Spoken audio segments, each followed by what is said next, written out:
a sus diputadas, senadoras, a sus diputados, senadores, asambleístas. Muchas gracias a todos por estar hoy aquí. Es para mí un honor y un privilegio que podamos tener esta plática. Y lo que, pues obviamente lo que más me interesa es que podamos platicar, que todas las preguntas, los comentarios, lo que tengan, lo podamos abordar. Pero a manera de introducción, ya aquí agradezco a ambos, tanto a Chucho como a Carlos, las muy amables introducciones que hicieron de un servidor y del trabajo que ha venido haciendo la Secretaría de Educación, pero me gustaría simplemente poner en referencia algunos puntos y algunos temas, sobre todo ya en estos momentos del balance de la trayectoria de qué es lo que ha sucedido en educación. Uno de los sectores que más se ha transformado durante la administración del presidente Enrique Peña Nieto y en donde el Partido Verde ha jugado un rol excepcional. Desde la aprobación de la reforma, primero en el Senado, los senadores lo saben muy bien, ahorita haré referencia al proceso, no fue un proceso fácil, no fue un proceso sencillo. Desde ese momento empezamos a enfrentar muchas de las resistencias que han continuado y que afortunadamente ahora han estado en declive, pero que muchas de ellas subsisten, de las resistencias a esta reforma. Después, por supuesto, en la aprobación de la legislación secundaria, y después el Partido Verde ha hecho también un gran trabajo en el acompañamiento de la implementación, su participación en el nuevo modelo educativo, políticas públicas que han estado señalando desde tiempo atrás y que hoy son parte del nuevo modelo, como el tema del inglés, como el tema de toda la estrategia digital y por supuesto el incorporar como uno de los ejes centrales del nuevo modelo educativo el medio ambiente y la educación del medio ambiente. Pero déjenme, porque de verdad vale la pena en este proceso que hemos construido juntos, recordar un poco dónde estábamos, dónde empezamos y dónde estamos ahora. En noviembre de 2012, y esto hay que recordar que nuestro sistema educativo es uno de los cinco más grandes del mundo. El sistema de educación pública de México tiene una dimensión extraordinaria. En total somos prácticamente 35 millones de alumnos, 2 millones de maestros y más de 260,000 planteles educativos. Eso hace que después de China, de la India, de Estados Unidos y de Brasil, México tenga uno de los sistemas más grandes. Y esto se pudo construir gracias al esfuerzo sucesivo de diversos gobiernos, particularmente durante el siglo XX, en donde México pues creó este sistema educativo, porque no existía. De hecho, en 1921, cuando surge la SEP, más del 70% de los mexicanos eran analfabetas. Pero llegó un momento, y esto me regresa a 2012, en donde ese sistema, con esa dimensión, dejó de tener la fuerza que requería tener para educar en el siglo XX y tenía una calidad muy deteriorada. Pero además, partíamos de un problema muy serio y muy complejo. Particularmente los gobiernos anteriores al gobierno del presidente Peña entregaron la rectoría del Estado en materia educativa. Los gobiernos panistas entregaron la rectoría del Estado en materia educativa. Todavía a finales del sexenio pasado, nada más para poner un ejemplo de dónde estábamos, pues el subsecretario de Educación Básica era el yerno de la líder sindical. Ese era el nivel de captura que tenía el sistema educativo. Y eso generó muchos problemas. Era un sistema que era opaco en el ingreso para los maestros. Se generalizó desafortunadamente, o se extendió muchísimo las prácticas de herencia, venta y compra de plazas para adquirir un lugar en el sistema educativo. No quiere decir que haya sido en todos los lugares, pero creció mucho ese tipo de prácticas. La definición de quién podía un maestro, de quién podía ocupar una dirección, o una subdirección o una supervisión, era un proceso muy injusto para los maestros. Generalmente, no siempre, pero generalmente ligado otra vez a un criterio político. ¿Quién tenía una palanca? ¿Quién conocía a alguien en la burocracia? ¿Quién conocía a alguien en el sindicato? Y de esa manera poder obtener esa plaza. Y eso además de que era muy injusto para las maestras y los maestros, que no tenían criterios claros, en donde ellos no eran dueños de su propia carrera y de su profesionalización, estaba teniendo consecuencias pedagógicas muy serias. Porque el criterio de la formación profesional de los maestros que imperaba no era el criterio de la vocación, no era el criterio pedagógico, no era el criterio del mérito, sino el del compadrazgo, el del influyentismo y el político al final del día. Y junto con ello se dio también un abandono a las escuelas, un gran deterioro en la infraestructura de las escuelas, un abandono a las escuelas normales del país, que son las formadoras de maestros. Junto con ello hubo un atraso muy grande en el enfoque pedagógico, en los planes y los programas de estudio, que obviamente van evolucionando conforme va evolucionando el mundo en el que vivimos, conforme va cambiando la tecnología, conforme la sociedad va cambiando, y por lo mismo tienen que ser revisiones que se hacen con calidad cada cierto tiempo, y ahí nos habíamos atrasado. Y ese era, así en términos muy generales, el panorama del sistema educativo que recibió el presidente Enrique Peña en 2012. Un sistema educativo en donde el Estado había perdido la rectoría en materia educativa, en donde imperaba el clientelismo, el corporativismo, la opacidad y en muchos casos, desafortunadamente, la corrupción, escuelas en el abandono y planes y programas de estudio atrasados. Claramente eso reflejaba muchos de los resultados que estábamos viendo. Las pruebas PISA, por ejemplo, pero también las pruebas nacionales, en donde el desempeño general de los niños y de los jóvenes mexicanos no estaba siendo acorde con lo que necesita México en el siglo XXI, con lo que necesita un país del tamaño y de la dimensión de México, con lo que necesita un país que puede ser una potencia mundial y que además en el siglo XXI, particularmente porque es un siglo que el crecimiento económico cada vez va a estar más basado en el conocimiento y en donde además la velocidad del cambio tecnológico es como nunca antes se había dado, y eso tiene a su vez un impacto muy claro en el tipo de mercado laboral y de los empleos que se van a generar, y para lo que tenemos que educar era absolutamente fundamental hacer un cambio y una transformación como la que hizo el presidente. Y es por eso que la primera reforma del Pacto por México fue la reforma educativa. El 1 de diciembre de 2012 tomó protesta el presidente de la República, el 2 de diciembre de 2012 se firmó el Pacto por México y el 3 de diciembre estaba sobre la mesa un primer planteamiento de reforma educativa. Y en el mismo mes de diciembre, con el apoyo del Congreso y con un apoyo muy importante del Partido Verde, se aprobó la reforma constitucional. Y unos meses después se aprobaron las leyes secundarias, hicieron el cambio ya en lo específico del artículo 3, la ley del servicio profesional docente, la ley de evaluación, los cambios a la Ley General de Educación, donde otra vez lo hicimos juntos y gracias al Partido Verde y gracias a su esfuerzo salió esa reforma.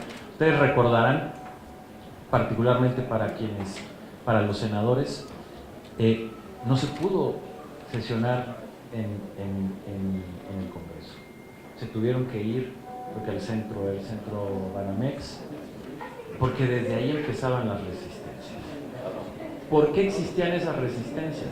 Por algo muy simple, pero muy, muy profundo. Las resistencias venían de quienes no querían perder los privilegios de controlar la vida del maestro. Quienes a partir de ahora no iban a poder controlar la entrada de los jóvenes al servicio profesional docente, que no iban a seguir controlando que un maestro pudiera ascender a director o a supervisor o a subdirector, que no podían seguir controlando los cambios de escuela, etcétera, etcétera, etcétera. Pues claro que se opone. Controlar el mercado de la venta de plazas, pues por supuesto que se estaban oponiendo a una nueva visión y a un nuevo sistema, que lo que aprobaba esa reforma era criterios claros y transparentes para el ingreso. Es decir, hoy para ser maestro en México se tiene que hacer un concurso nacional, un examen, una evaluación, entran los que la aprueban y después se hace una lista de prelación a partir del más alto al más bajo que alcanza plaza, que obviamente haya aprobado el examen. Eso se hace por estado. Pueden participar, por supuesto, que normalistas, pero también universitarios. Y hoy esa es la manera de entrar al servicio profesional docente. Hoy un maestro que quiere ser director tiene que concursar por la plaza de director o por supervisor, etcétera, etcétera. Y eso es lo que no se quería perder y es donde estaba esa resistencia. Pero finalmente se aprobó y salimos adelante con la aprobación del cambio legislativo.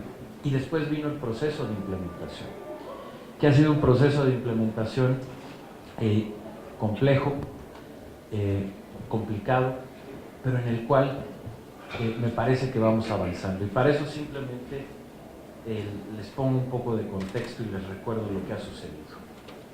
Hace un año, justamente hace un año, cuando estábamos iniciando el ciclo escolar el año pasado, teníamos un paro extendido en la mayoría de las escuelas de Michoacán, de Guerrero, de Oaxaca y de Chiapas. Pero no solamente teníamos un paro, teníamos serios problemas de gobernabilidad. Estaban bloqueadas las vías del tren en Michoacán, teníamos bloqueado de manera intermitente la autopista del Sol en Guerrero. En Oaxaca había más de 80 carreteras bloqueadas, a tal nivel que en algunos lugares del istmo y de la costa tuvimos que hacer un puente aéreo para llevar, abastecer a esas comunidades porque se estaban quedando sin alimentos. En Chiapas estaba bloqueada la frontera entre México y Guatemala y de manera intermitente el paso entre Tuxtla Gutiérrez y San Cristóbal de las Casas. No me dejaron mentir todos los chiapanecos que ya de hoy nos acompañan, ni los michoacanos, ni los oaxaqueños. Ese era el panorama. Hoy, un año después, los niños regresaron a clases. Después tuvimos el primer mayo en más de 20 años sin un paro magisterial. El lunes de esta semana iniciamos los cursos, iniciamos clases en todo el país sin excepción. Iniciaron clases en Michoacán, iniciaron clases en Guerrero, iniciaron clases en Oaxaca e iniciaron clases en Chiapas. Y junto con este proceso seguimos avanzando en el proceso de la reforma. Entre el mismo mes de mayo de este año y julio concluyeron las evaluaciones de los normalistas de estas 4 entidades y también pudimos concluir la evaluación de los maestros que habían quedado pendientes en estas entidades. El 98% de los maestros que no se habían evaluado en Michoacán lo hicieron. Más del 100% de los de Guerrero lo hicieron, porque fueron todos los convocados más un pequeño grupo de voluntarios. En Oaxaca fue el 90% y en Chiapas fue el 99.4%, o sea, la totalidad. Por supuesto que en el resto del país siguieron avanzando los procesos de evaluación cada vez más consolidados, pero en estos estados logramos ponerlo ya a la par y que no se siguiera atrasando este proceso. Mucha gente me pregunta ¿y por qué? En gran medida se ha dado, sí, por supuesto, con apertura, con diálogo, pero lo más importante ha sido que las maestras y los maestros y los padres de familia, las mamás y los papás, empezaron a darse cuenta de que era la reforma laboral. Se les dijeron muchas mentiras, como parte de toda la campaña o contracampaña que hubo para no perder esos privilegios.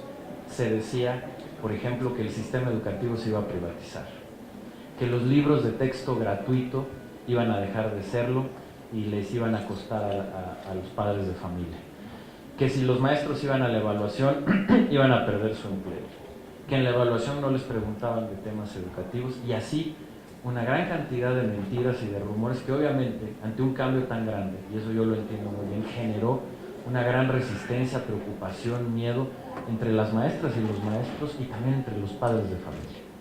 Pero cuando empezaron a ver la realidad de la reforma y empezaron a ver que podían ganar su plaza a partir simplemente del mérito, de su vocación, de su preparación, de su esfuerzo, y que aprobaban un examen y esa plaza ya era de ellos, a diferencia de tenerla que comprar o tener que ir a rogar a algún lugar o buscar una palanca para ver quién les podía dar esa plaza, los maestros empezaron a decir que esa reforma les favorecía y que les gustaba esa reforma.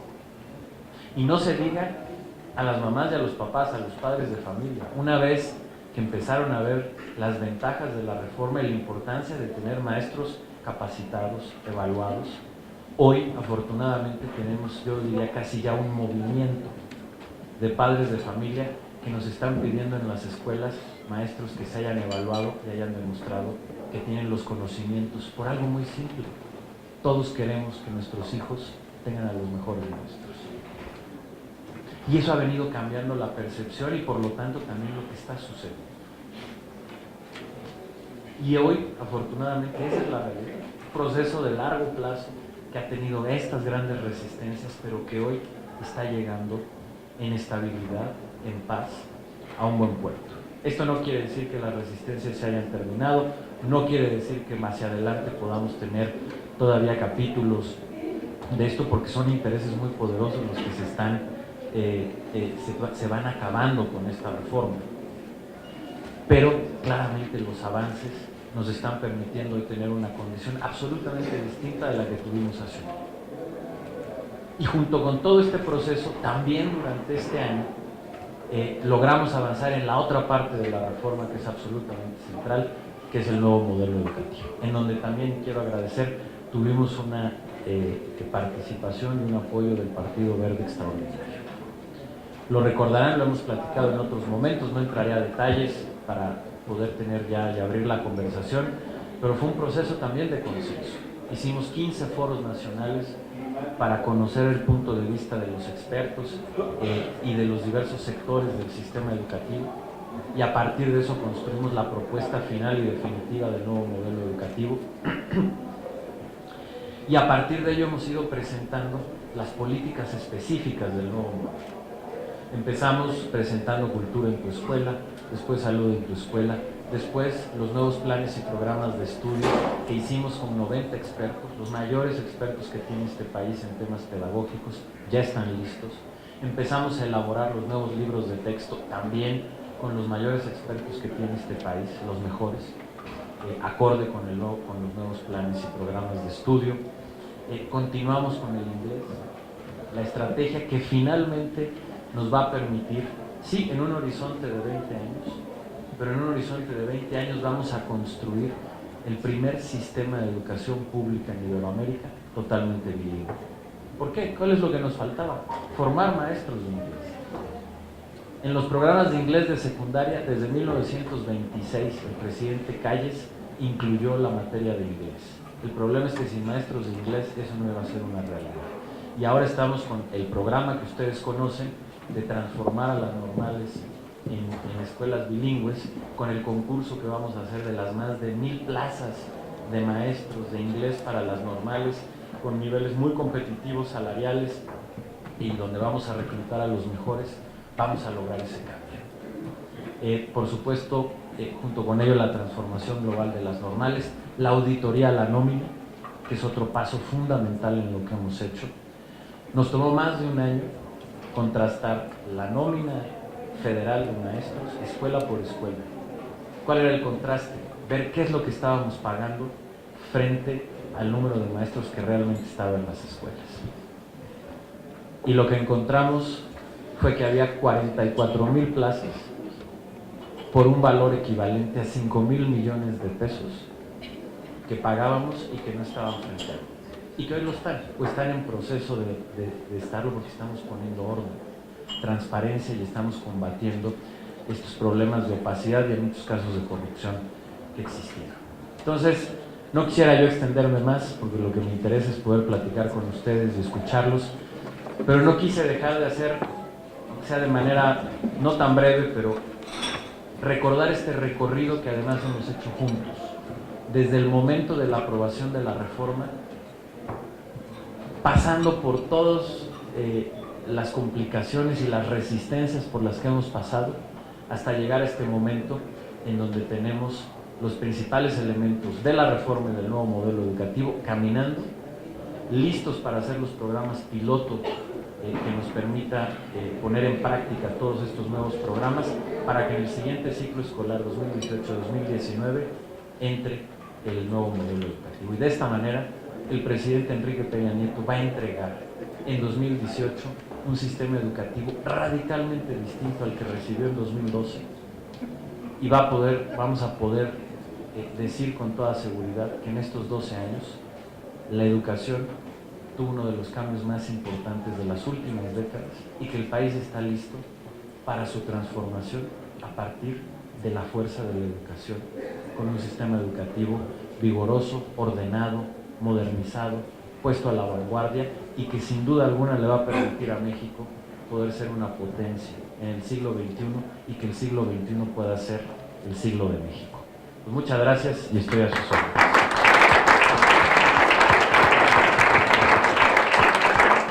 Muchas gracias, secretario.